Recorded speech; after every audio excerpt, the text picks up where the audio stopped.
সূরা আল ইখলাস আয়াত ১ কুল হুয়াল্লাহু আহাদ অনুবাদ বলুন তিনি আল্লাহ এক অদ্বিতীয় সূরা সম্পর্কিত তথ্য এ সূরার বহু ফজিলত রয়েছে তন্মধ্যে নিম্নে কয়েকটি উল্লেখ করা হল ১ এর ভালোবাসা জান্নাতে যাওয়ার কারণ হাদিসে এসেছে জনৈক ব্যক্তি রাসূলুল্লাহ সাল্লাল্লাহু আলাইহি ওয়াসাল্লামের কাছে এসে আর্য করল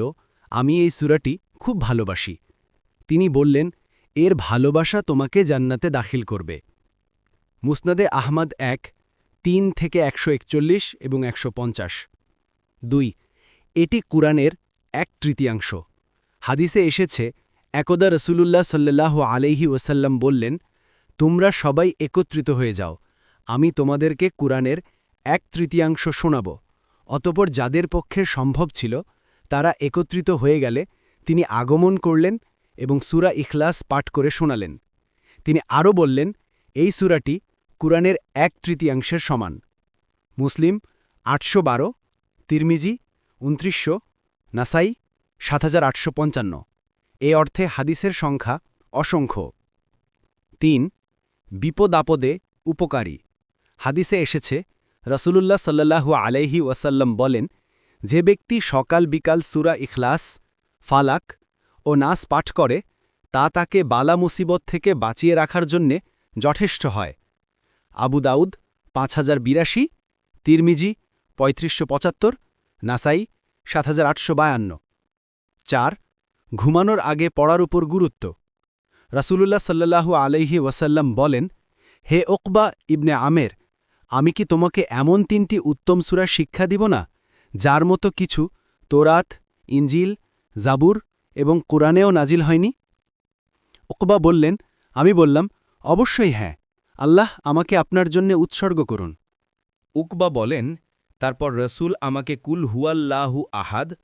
কুল আউযু বিরাব্বিল ফালাক কুল আউযু বিরাব্বিন নাস এ সূরাগুলো পড়ালেন তারপর বললেন হে উকবা রাত্রিতে তুমি ততক্ষণ নিদ্রায় যেও না যতক্ষণ সূরা ইখলাস ফালাক ও নাস না পাঠ করো উকবা রাদিয়াল্লাহু আনহু বলেন সেদিন থেকে আমি কখনো এই আমল ছাড়িনি মুসনাদে আহমদ ৪ ১৪৮ থেকে ১৫৯ ৫ এই সূরা পড়া রাসূলুল্লাহ সাল্লাল্লাহু আলাইহি ওয়াসাল্লামের নিয়মিত আমল ছিল আয়েশা রাদিয়াল্লাহু আনহা বলেন রাসূলুল্লাহ সাল্লাল্লাহু আলাইহি ওয়াসাল্লাম যখন বিছানায় ঘুমানোর জন্য যেতেন তখন তিনি তার দুহাতের তালু একত্রিত করতেন তারপর সেখানে কুল হু আল্লাহু আহাদ কুল আউযু বিরাব্বিল ফালাক এবং কুল আউযু বিরাব্বিন নাস এই ৩ সূরা পড়ে ফু দিতেন তারপর এ হাতের তালু দিয়ে তার শরীরের যতটুকু সম্ভব মসেহ করতেন তার মাথা ও মুখ থেকে শুরু করে শরীরের সামনের অর্শে তা করতেন এমনটি রাসূল ৩ বার করতেন বুখারী ৫০০১৭ আবু দাউদ ৫০০৫৬ তিরমিজি ৩৪০২ তাফসির ১ নং ফুটনোটের বিবরণ বিভিন্ন বর্ণনা এসেছে যে মুশরিকরা রাসূলুল্লাহ সাল্লাল্লাহু আলাইহি ওয়াসাল্লামকে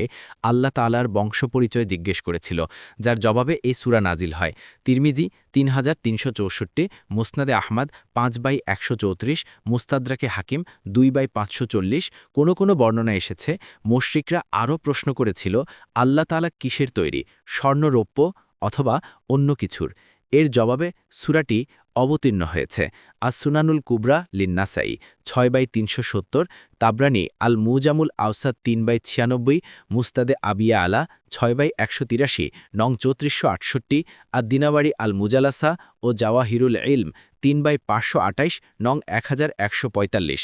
এখানে বলুন শব্দটি দিয়ে প্রথমত রাসূলুল্লাহ সাল্লাল্লাহু আলাইহি ওয়াসাল্লামকে সম্বোধন করা হয়েছিল কারণ তাকেই প্রশ্ন করা হয়েছিল আপনার রবকে তিনি কেমন আবার তাকেই হুকুম দেওয়া হয়েছিল প্রশ্নের জবাবে আপনি এ কথা বলুন কিন্তু রাসূল সাল্লাল্লাহু আলাইহি ওয়াসাল্লামের তিরোধানের পর এ সম্বোধনটি প্রত্যেক মুমিনের সাথে সংশ্লিষ্ট হয়ে যায় রাসূল সাল্লাল্লাহু আলাইহি ওয়াসাল্লামকে যে কথা বলার হুকুম দেওয়া হয়েছিল এখন সে কথা প্রত্যেক মুমিনকেই বলতে হবে ২ নং ফুটনোটের বিবরণ এ বাক্যটির অর্থ হচ্ছে তিনি যার সম্পর্কে তোমরা প্রশ্ন করছ তিনি আল্লাহ একক অদ্বিতীয়, তার কোনো সমকক্ষ, সদৃশ, স্ত্রী, সন্তান, অংশীদার কিছুই নেই। একত্ব তারই মাঝে নিহিত, তাই তিনি পূর্ণতার অধিকারী, অদ্বিতীয়, এক। সুন্দর নামসমূহ, পূর্ণ শ্রেষ্ঠ গুণাবলী এককভাবে শুধুমাত্র তারই, কুর্তুবী সাদি। আর আহাদ শব্দটি একমাত্র আল্লাহ ছাড়া আর কারো ক্ষেত্রে প্রযোজ্য নয়, কেননা তিনিই গুণাবলী ও কার্যাবলীতে একমাত্র পরিপূর্ণ সত্তা। ইবনু কাসির, মোট কথা, আল্লাহ সুবহানাহু ওয়া তাআলা তার সাত্তা ও গুণাবলীতে একক, তার কোনো সমকক্ষ, শরিক নেই। এই সূরার শেষ আয়াত আর তার সমতুল্য কেউ নেই দ্বারা তিনি এর ব্যাখ্যা করেছেন। মূলত সমগ্র কোরআন রাসূলুল্লাহ সাল্লাল্লাহু আলাইহি ওয়াসাল্লামের রিসালাত, এমনকি সকল নবী রাসূলের রিসালাতের আগমন হয়েছিল এই একত্ব ঘোষণা ও প্রতিষ্ঠার জন্যই। আল্লাহ ব্যতীত কোনো হক মাবুদ বা ইলাহ নেই, সমগ্র সৃষ্টি জগতেই রয়েছে এর পরিচয়, আল্লাহর একত্বের পরিচয়। কোরআনে অগণিত আয়াতের এর প্রমাণ ও যুক্তি রয়েছে। আর দাওয়াউল বায়ান।